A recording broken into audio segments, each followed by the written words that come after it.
దేవుడు ప్రతిదానికి సమాధానం ఇచ్చాడంటే, మరి ఈరోజు ఈ వాక్యం వింటున్న మీ అందరికీ కూడా ఒక విషయం చెప్తాను నేను. దేవుడు మన పక్షమున ఉన్నప్పుడు మనము ఆయనను ఘనపరచాలే కానీ ఎప్పుడు కూడా మనం ఆయనను ఏం చేయకూడదు, మన సమస్యలతో మనకున్నటువంటి ఆటంకాలతో మనం ఇబ్బంది పెట్టకూడదంట.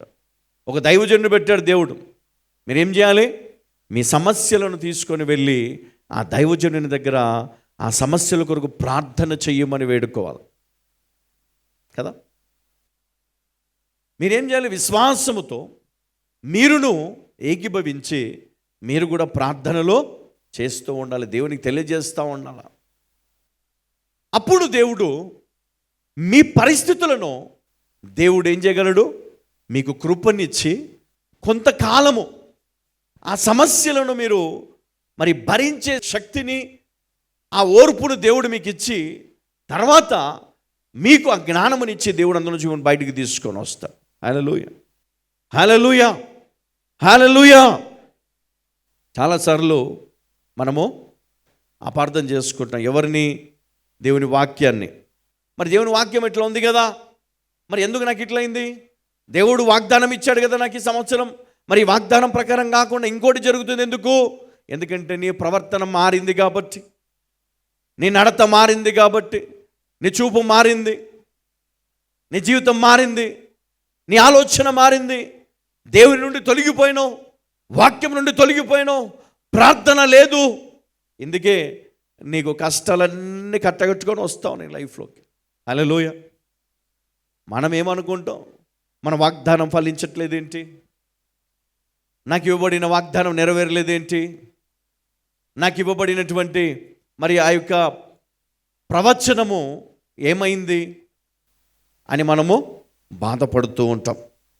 కానీ వాస్తవానికి మరి ఇక్కడ దేవుడు మరి నిజంగా ఎన్నో అద్భుతమైనటువంటి కార్యాలు చేస్తూ వాళ్ళని ముందుకు తీసుకొని వెళ్తూ ఉన్నాడు. తర్వాత మనం చూస్తే ఇక్కడ అమాలేకీయులు మరి వారు వస్తారు ఇక్కడ, ఎందుకంటే వీళ్ళన్నీ మరి ఆ ప్రయాణములో మరి అన్నీ దాటుకుంటూ వెళ్తూ ఉన్నప్పుడు మరి వీరు మధ్యలో వస్తారు. మరి ఇక్కడ కూడా ఒక గొప్ప విజయాన్ని దేవుడు మరి వీరికి అనుగ్రహిస్తాడు. మరి ఈరోజు మన జీవితంలో కూడా ఎన్నో సమస్యలు మనం చూస్తున్నప్పుడు మనం భయపడుతూ ఉంటాం కదా. చాలాసార్లు మనం భయపడిపోయి మరి వాటికి దూరంగా సమస్యలను చూసి ఇల్లు షిఫ్ట్ చేసుకుంటాం, సమస్యలను చూసి ఉద్యోగం మారుతాం, సమస్యలను బట్టి ఎన్నో ఇబ్బందులను బట్టి మనం అక్కడి నుంచి పారిపోవడానికి ప్రయత్నం చేస్తాం. కానీ అక్కడ ఉండి వాటిని మనము జయించే ప్రయత్నం చేయం కదా, తప్పించుకోవడానికి చూస్తాం, తప్పించుకోవడానికి, లేదా ఆ సమస్యని ఇంకొకరి పైన రుద్దేస్తాం కదా, తప్పించుకోవడానికి చూస్తాం. ఎందుకంటే మన దగ్గర సామర్థ్యం లేదు, ఆ విశ్వాసం లేదు. దేవుడు అన్నాడు, నా కృప నీకు ఇస్తాను. హల్లెలూయా. ఏమిస్తాడంట దేవుడు? కృప. మరి ఆయన కృపను పొందిన మనము దేన్నైనా జయించగలం. హల్లెలూయా. దేన్నైనా జయించగలం, వ్యాధిని జయించగలం, బలహీనతను జయించగలం, దురాత్మలను జయించగలం కదా, లేమిని జయించగలం, ప్రతి శత్రువును జయించగలం. ఎందుకంటే దేవుడు నాకు తోడుగా ఉన్నాడు, నా పక్షమున దేవుడు ఉన్నాడండి, ఆ విశ్వాసం నాకు ఉంది అని చెప్పగలగలను కదా. అబ్రహాం అందుకే అన్నాడు, ఏమి వెనకాడకుండా కుమారుని తీసుకొని వెళ్ళి ఆయన ఖడ్గం పైకెత్తినప్పుడు దేవదూతను పంపి దేవుడు ఆపేశాడు కదా. ఎందుకు? నీ విశ్వాసము గొప్పదయా, నిజంగా నీ కుమారుని సైతము నువ్వు బలి ఇయ్యడానికి నువ్వు వెనకాడలే, ఒక మాట కూడా నా కుమారుడు ఎందుకు అని అనలే కదా. మరి అంత గొప్ప విశ్వాసం నీకు ఉన్నందున దేవుడు ఏం చేశాడు, అతని కిరీటమును అబ్రహాంకి ఏమిచ్చాడు? కిరీటం ఇచ్చాడు. మరి మనం ఏం పొందుకున్నాం? మనం నిందలేయడానికే మనకి టైం సరిపోదు కదా, వాళ్ళ చెవులు వీళ్ళ చెవులు కొరగడానికి టైం సరిపోదు, వాళ్ళకి చేరేయడానికే సమయం సరిపోదు కదా, వాళ్ళు ఇట్లా వీళ్ళు ఇట్లా అని చెప్పుకోవడానికే. ఎప్పుడు కూడా నీకు చేతనైతే వాళ్ళ విశ్వాసాన్ని బలపరచు కదా. అందుకనే భర్తలు కానీ భార్యలు కానీ మరి విశ్వాసులందరికీ నేను చెప్పేది ఒకటి, ఒకరు చెప్పిన మాటలు విని మీ విశ్వాసాన్ని పాటు చేసుకోకండి కదా. ఇక్కడ మోషే దగ్గర కూడా అదే జరిగింది. ఒకరు చెప్పరు, నీళ్ళు లేవురా మనకి, ఈయన ఏం చేస్తూ ఉన్నాడు కదా, దేవుడు ఉన్నాడు తీసుకొచ్చి ఇక్కడ నీళ్ళు లేవు, ఏమి లేవు, సస్తం మనము, పోయి అడుగుదాం అంటే వీళ్ళు కూడా వాళ్ళ మాట విని వెళ్ళారు ఆయన పైనకి. ఒకళ్ళు నువ్వు అట్లా ఉన్నావా ఈరోజు? ఎవరో చెప్పింది విని నీ హృదయాన్ని, నీ మనసును పాటు చేసుకున్నావా కదా? ఎవరో చెప్పింది విని నీ భార్యను నిందిస్తున్నావా? ఎవరో చెప్పింది విని నీ భర్తను అవమానిస్తున్నావా? ఎవరో చెప్పింది విని నీ జీవితాన్ని పాడు చేసుకుంటున్నావా? ఎవరో చెప్పింది విని నీ తల్లిదండ్రులకు దూరం అయిపోయావా? జాగ్రత్త. ఎవరో చెప్పింది విని నీ కుటుంబాన్ని కానీ, ఉద్యోగాన్ని కానీ, నీ అధికారులను కానీ, నీ అన్నదమ్ములను కానీ, నీ భార్యను భర్తను కానీ, నీ సంఘాన్ని కానీ, నీ దైవజనుని కానీ, నీ దేవుణ్ణి కానీ నువ్వు ఎప్పుడు కూడా విడిచిపెట్టకు కదా. ఎందుకో తెలుసా? అపవాది ఎప్పుడు కూడా అట్లనే వస్తాడంట. అపవాది ఎప్పుడు కూడా ఎట్లా వస్తాడో, నీ విశ్వాసాన్ని పాడు చేయడానికి వస్తాడు. నీ విశ్వాసము గొప్పది, నువ్వు ఎంతో కష్టపడి ఎన్నో సంవత్సరాలు ఎంతో గొప్ప అభిషేకాన్ని కూడా కట్టుకున్నావు, దాన్ని నాశనము చేయడానికి వస్తాడు వాడు. జాగ్రత్త. నీ అభిషేకాన్ని దొంగిలించడానికి, నీ జ్ఞానమును వ్యర్థపరచడానికి, నీ పేరును పాడు చేయడానికి వస్తాడు. జాగ్రత్త. నువ్వు వానికి లోబడినవా, నీ పతనం ప్రారంభమైనట్టే. నువ్వు ఆ మాటలకు లోబడి నువ్వు కూడా ఒత్తాసు పలికినవా, అయిపోయింది ఇంకా నీ పని, నీ పతనం ప్రారంభమైంది. అమ్మా, ఎందుకు ఈ మాట చెప్తున్నానంటే, ఆనాడు మరి ఇజ్రాయేలు ప్రజలను దేవుడు ఎంతో గొప్పగా ప్రేమించి వారిని విడిపించాడు.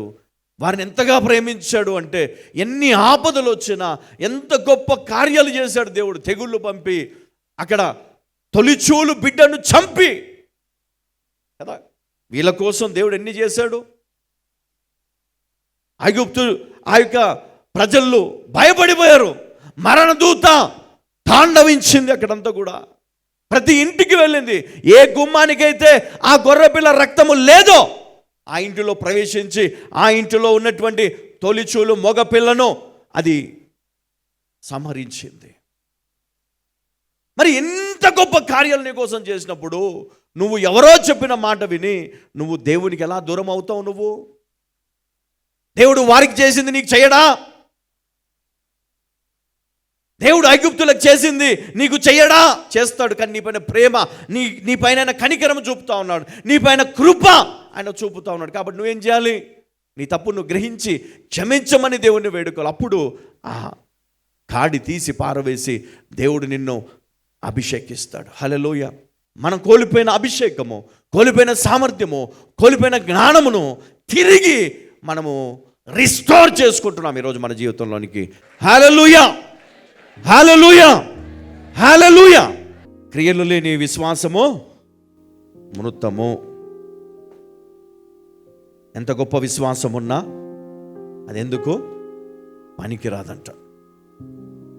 నీ ఆలోచన, నీ జీవితము సరిచేసుకుంటే దేవుడు ఆ ఆత్మను నీకు ఇస్తాడు ఈరోజు. హల్లెలూయ. నువ్వు కోల్పోయినటువంటి, ఎవరు కోల్పోయారు?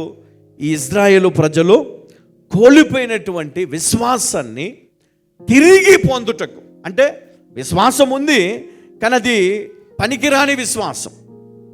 ఆ విశ్వాసంతో వాళ్ళు ఏం చేయలేరు. ఆవగింజంత విశ్వాసం నీకుంటే ఆ కొండను చూసి నువ్వేమి చేయగలుగుతావు?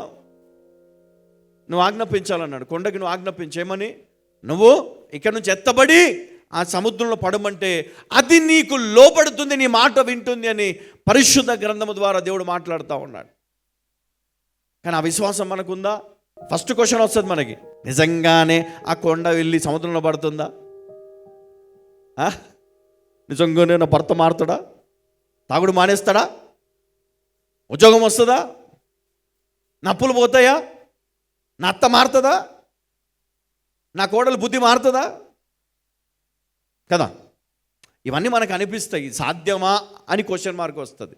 అది రానప్పుడే నీ విశ్వాసము నిజమైనది. ఆమేన్.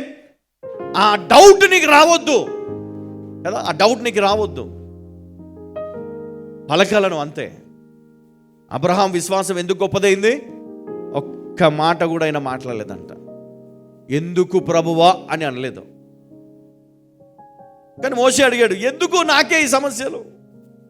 కానీ అబ్రహాం, అందుకే మోషేకి లేని ధన్యత అబ్రహాముకి ఇచ్చాడు దేవుడు. హల్లెలూయా. ఇప్పుడు ఈ లోకములో లేని ధన్యత దేవుడు నీకు ఇవ్వాలనుకుంటున్నాడు. ఒకవేళ నీ విశ్వాసము అబ్రహాము విశ్వాసం వంటిది అయితే దేవుడు నిన్ను కూడా ప్రత్యేకంగా ఎన్నుకొని ఈరోజు ఆ కిరీటాన్ని దేవుడు నీకు కూడా ధరింపచేస్తాడు. హల్లెలూయా కదా. మనం యూనిక్ ఉండాలా. అందరిలాగే మనం కూడా చెప్పుడు మాటలు విని మనం కూడా తీర్పు తీరుస్తే నీకు ఐగుప్తుల్లో నుంచి వచ్చిన ఇజ్రాయేల్కి తేడా లేదు. ఉందా? నువ్వు ఎట్లా ఉండాలా? అబ్రహాముతో పోల్చుకోవాలా. ఎవరితో పోల్చుకోవాలా చెప్పాలి? ఎవరితో పోల్చుకోవాలా? అబ్రహాముతో పోల్చుకోవాలా.